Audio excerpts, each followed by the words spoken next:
Welcome to Profiles of a Caring Community. My name is Craig Turner, the Director of Youth and Social Services for the town of Wallingford, and my guest this show is Ken Welch, who is the President of the Coalition for a Better Wallingford, Evening, Craig. more commonly known as the Coalition now. Right. For those of you who may not know, the Coalition was formed in 2013 as the result of the loss of a young woman, sadly, who died from an accidental overdose.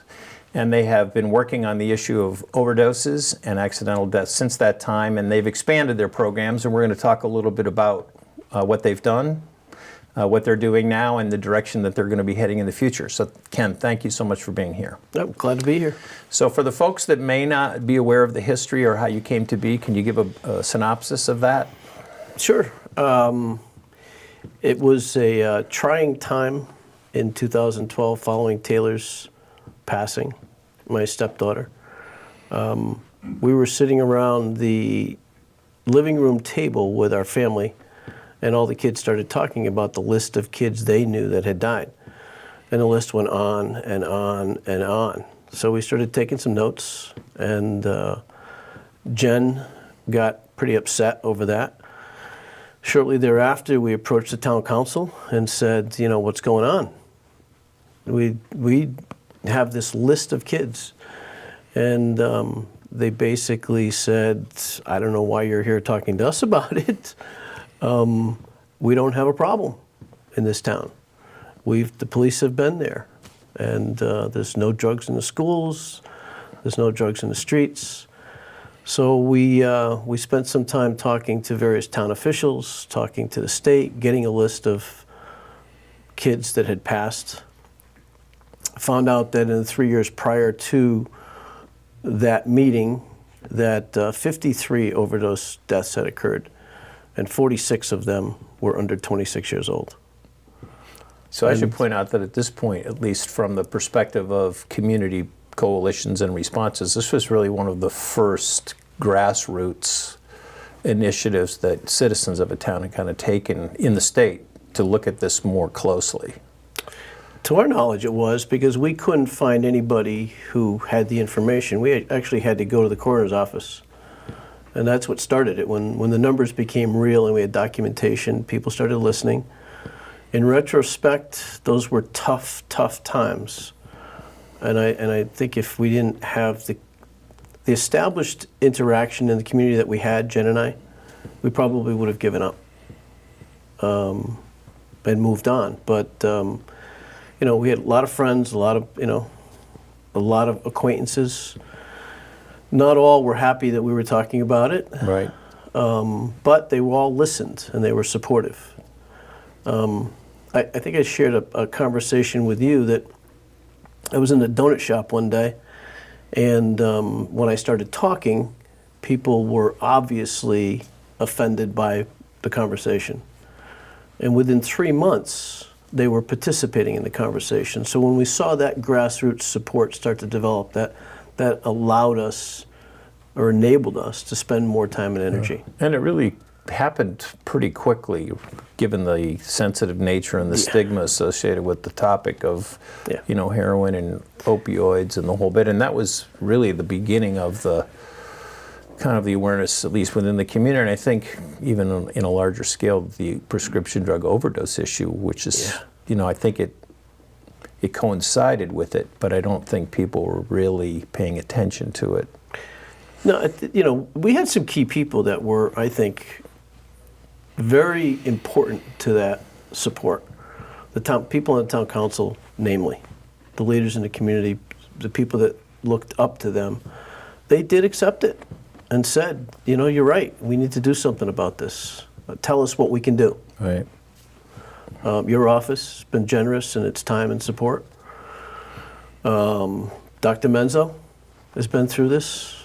The Board of Ed, you know, people, when we were able to get them good, solid data, said, we need to take this on. Right. We need to be a good example. So moving into like the present, as a result of kind of that foundation, I know that you looked to try to develop programs that were responding to the needs that were identified, either from talking to the public and surveying most notably the high schools through the public health survey that the state administers.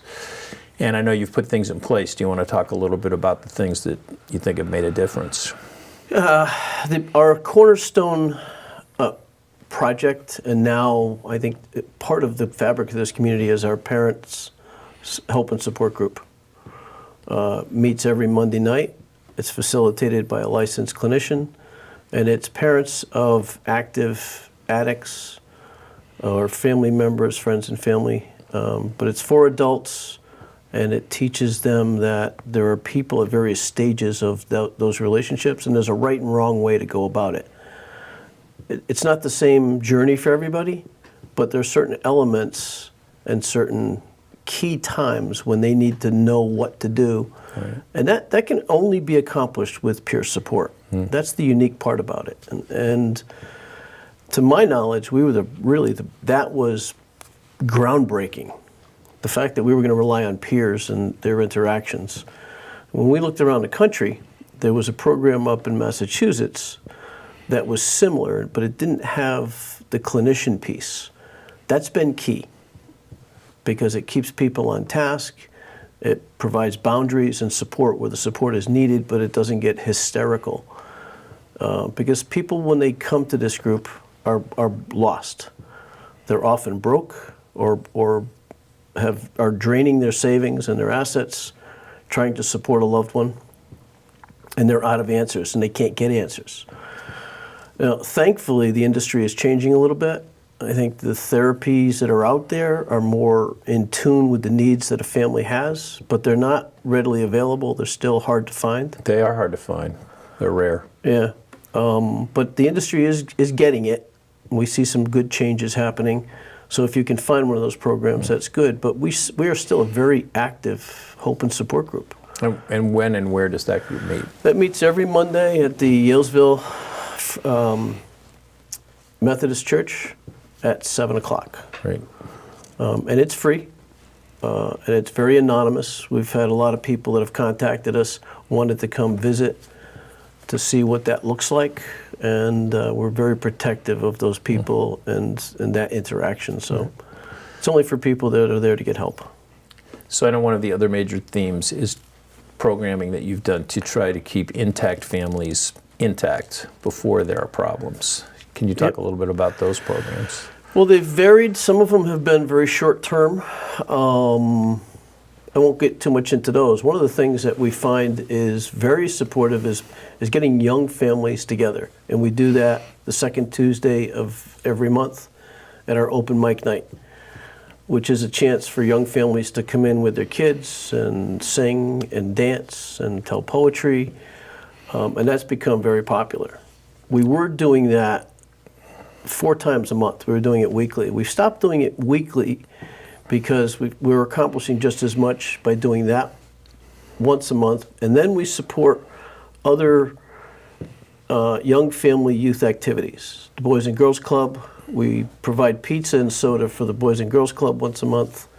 We're very supportive of what SCOW is doing and also the YMCA. And now they are all doing teen-oriented activity things with families involved now.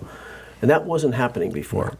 Not to the extent that it is now anyway. So we should mention that in your growth, you actually now have a location downtown, an office where you host meetings and some of your activities. You want to tell people where that is? It's 136 Center Street. You can't miss the sign. We have a lot of weekly activities out of there. There's a NA meeting that happens on Sunday afternoons. It's been going on for over a year now. We just started a Naranon meeting Saturday mornings, so those 2 things are there for people if they want to come in. Yeah. The office is open Tuesday through Thursday from 9 in the morning till 1. And we generally have volunteer work people in there Tuesday and Thursday nights, almost every Tuesday and a couple Thursdays over the course. So we're always looking for programs. Some of the stuff that we've got coming up where we're talking to people about is an adult art activity group. A gal by the name of Sarah Thurling, who's working in art therapy, doesn't have her degree yet, but she wants to bring a group in and try some stuff. So if you want to keep tabs on our Facebook and our website, we'll be publishing that soon. And we're also talking about, we're focusing on the needs that the grandparent segment of our society is dealing with. That's a big issue right now. Yeah, we've talked to some church groups, and the two meetings that we had, the room was packed. I mean, we started to get some inquiries, random inquiries when we were doing stuff. We do a lot of public, open houses. We'll put the tent up at the gardener's market, and we get a lot of grandparents approaching us with questions. You know, my 16-year-old is moving in with me. What should I be aware of? Those relationships are all over the place. I mean, from the parents sometimes dying and leaving the kids, and the grandparents being the only ones capable of taking on the kids, to a dysfunctional household where teenagers starting to get into trouble because they're revolting against this dysfunction. And again, there are common threads through that. So this is so brand new that I couldn't sit down with you right now and say that there's a way to deal with this. But right now, grandparents are taking the overflow, and that's huge. We've got a meeting coming up in November in which Eileen Flynn is going to be part of a presentation we do at the Senior Center, in which we're going to invite that part of our community together to talk about those things. That's great. I think we have, in the next segment, I want to just give people an idea of how you've kind of integrated yourself into activities in the community, and then talk about some of the upcoming events for 2018 and 19, because your calendar is pretty full. So people should have the opportunity to get involved, and we'll talk about how people can get involved more actively as well. Yes. Be great. And we'll be back in a moment.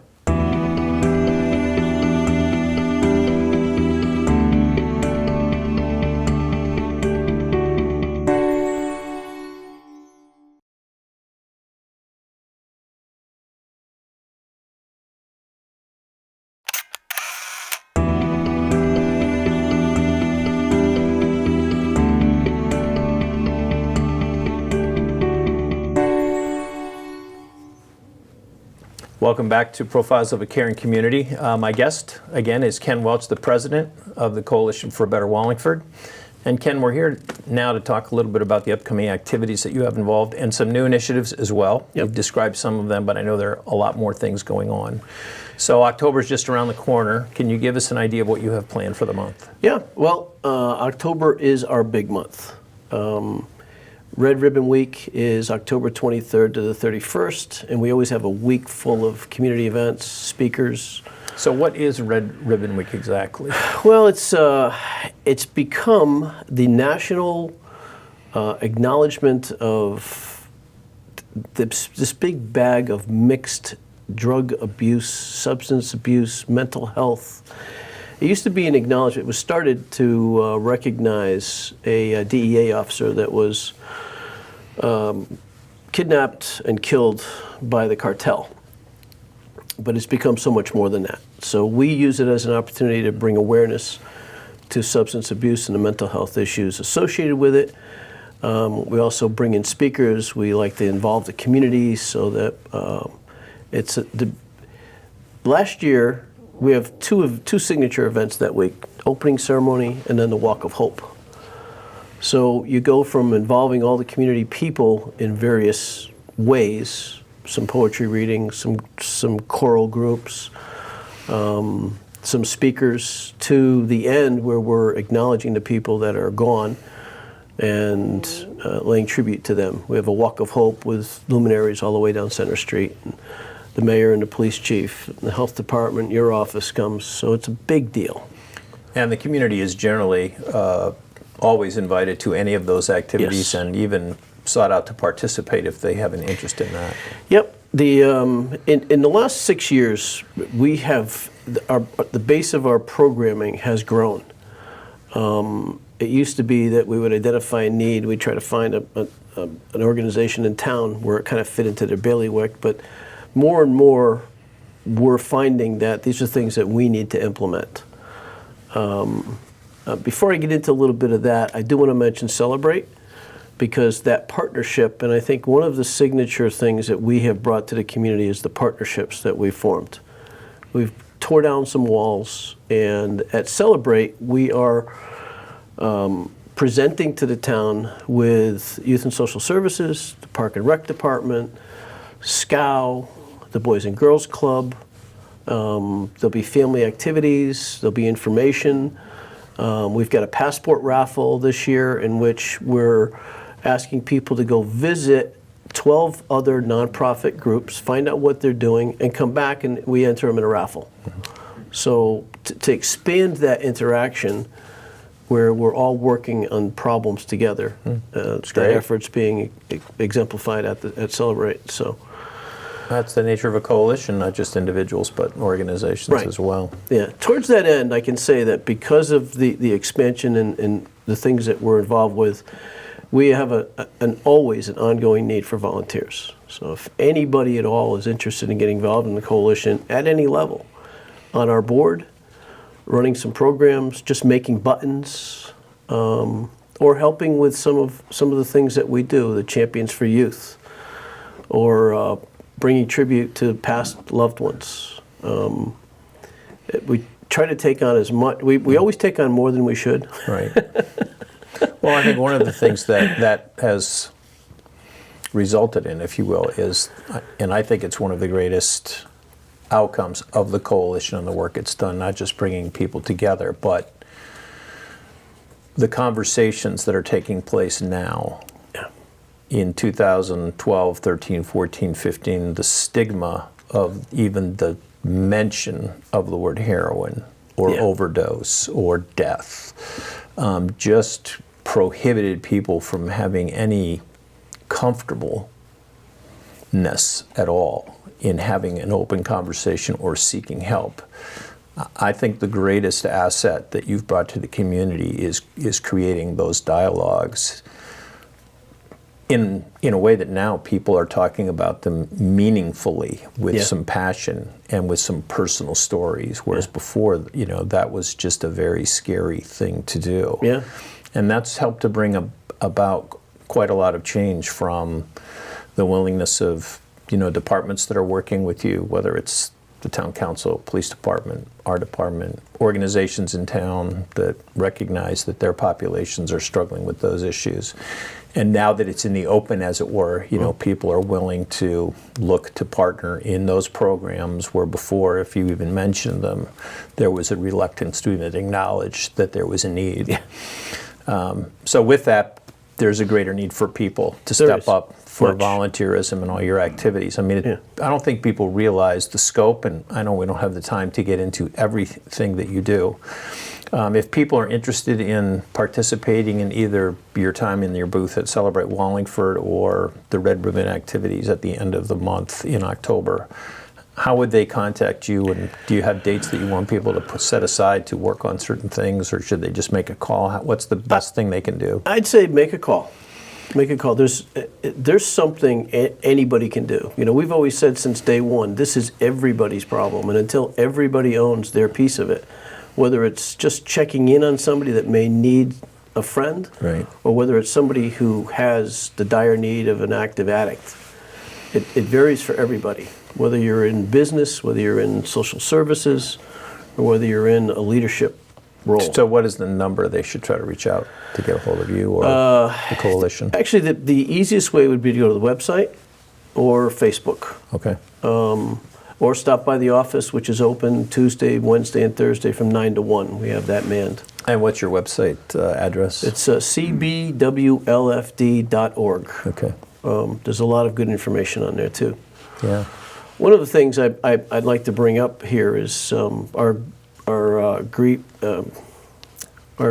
support group. Yep. That meets the first Monday of every month.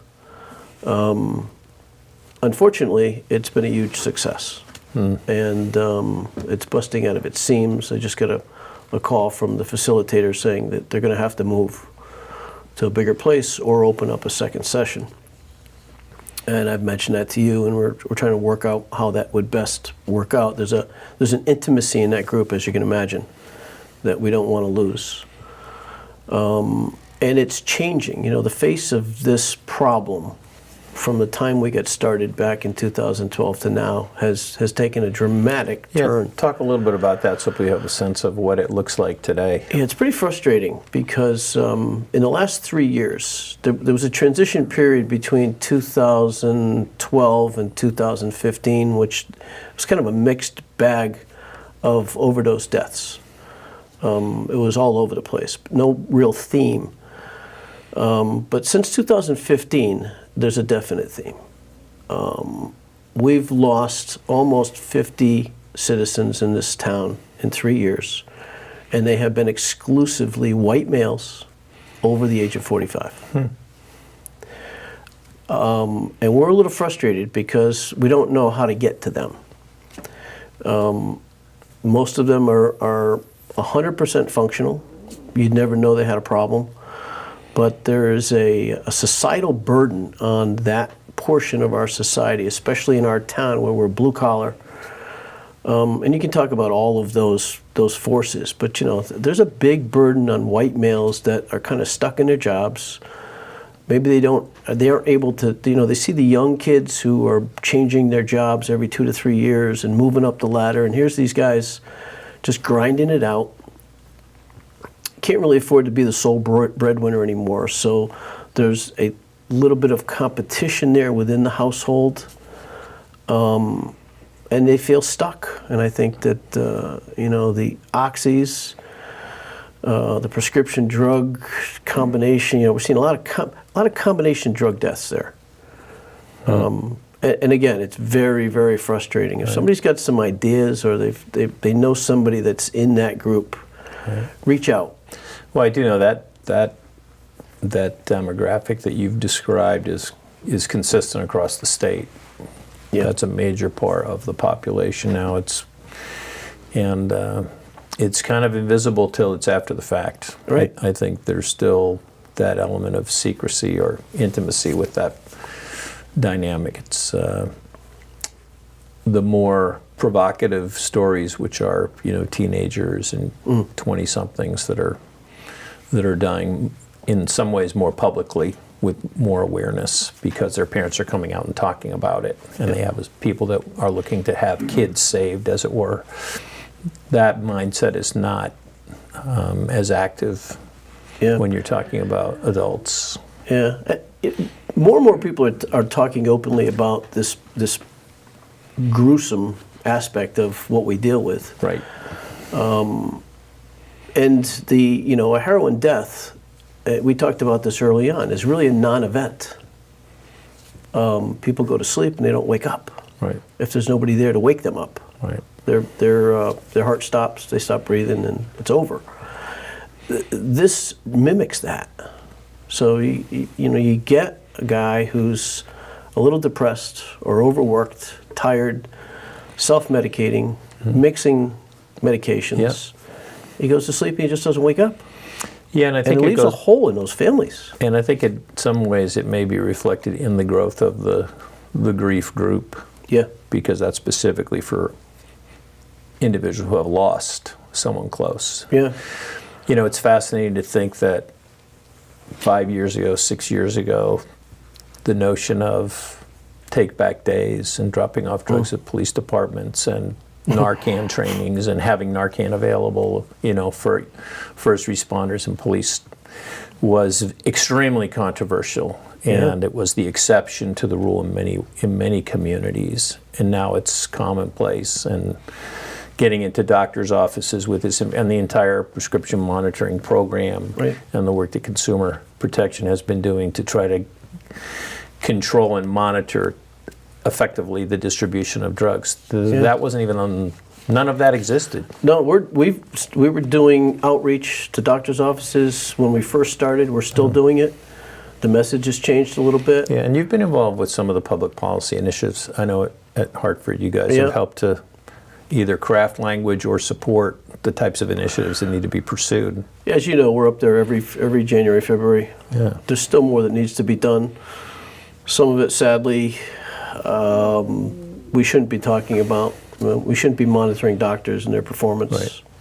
Yeah, it's And I mean, just from internally in our community, and maybe this is the upbeat note to end on, I just know from personal observation and experience that the difference in the aesthetic and the feel and the tempo and the, I don't want to say security, but the pleasantness of being downtown has shifted dramatically because people are now paying attention to what's going on and, you know, looking at the types of shops and what's happening in those shops and trying to not only monitor it, but observe it and investigate it and effectively, you know, respond to cases where it needs to be dealt with. There's still a lot to be done, but you know, a couple of the quote-unquote convenience stores that opened up there were maybe doing more than just selling convenient milk are now gone. Right. Other stores have opened up to fill those slots that are more family-friendly. And I find that I think we have a new topic of concern in town, at least from the shops that I see opening up, which would be the whole issue of vaping, particularly for adolescents, where, in case people don't know, we should state that in 2014, the state did pass a law making it illegal for anyone under the age of 18 to purchase or possess. And that's become a huge issue in town, and we're going to look into that next, and maybe you'll join us for that meeting as well. Yes, we look forward to that. Thank you so much for joining us.